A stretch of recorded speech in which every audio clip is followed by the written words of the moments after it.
మీరు జాగ్రత్తగా పరిశీలన చేస్తే ఏలియా కావచ్చు, ఎలీషా కావచ్చు, ఎక్కడున్నారు? ఇశ్రాయేలు దేశంలో ఉన్నారు. ఎటువంటి సమయంలో వాళ్ళు పరిచర్య చేశారు? దుర్మార్గులు పరిపాలన చేస్తున్నప్పుడు. అక్కడున్న ప్రజలు ఎవరు? భయలు దేవతలకు పూజలు చేసేవాళ్ళు. దేవుడంటే భయం లేదు, దేవుని పట్ల నమ్మకం లేదు, కృతజ్ఞతా భావం అసలే లేదు. ఏ ఒక్కడూ కూడా దేవుని దగ్గరికి వెళ్ళడు, దేవుని దగ్గరకు వెళ్ళి దేవుని ఆరాధించడు, దేవుని దగ్గరికి వెళ్ళి పూజించడు, దేవుని దగ్గరకు వెళ్ళి కృతజ్ఞతలు చెల్లించడు.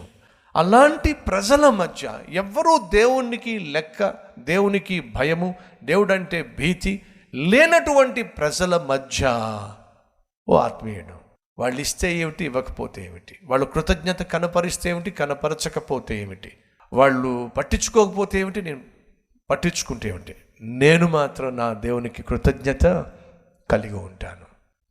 నిర్గమకాండం 23:19, నీ భూమి ప్రథమ ఫలములో మొదటి వాటిని దేవుడైన యెహోవా మందిరమునకు ఏమిటి తేవలెను. మొదటి ఫలము మొదట నీ దేవుని దగ్గర తీసుకురావాలి. తన చుట్టూ ఉన్నటువంటి ప్రజలు దేవుడంటే భయము భక్తి లేనటువంటి రోజుల్లో తాను మాత్రం దేవుడంటే భయము భక్తి కలిగి కృతజ్ఞత కలిగి ఇవ్వాలని ఆశపడ్డాడు.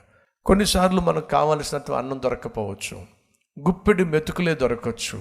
అలా గుప్పెడు మెతుకులు దొరికినప్పుడు మనలో ఎంతమంది దేవునికి, అయ్యా ఈ గుప్పెడు మెతుకులు కూడా లేని వాళ్ళు చాలామంది ఉన్నారు, నాకు ఇచ్చిన ఆహారాన్ని బట్టి వందనాలు. ప్రభువును స్తుతించగలుగుతున్నామా? భోంచేసేటప్పుడైనా కనీసం ప్రభువుకు స్తుతులు చెల్లించగలుగుతున్నామా? కృతజ్ఞత కలిగి ఉండండి.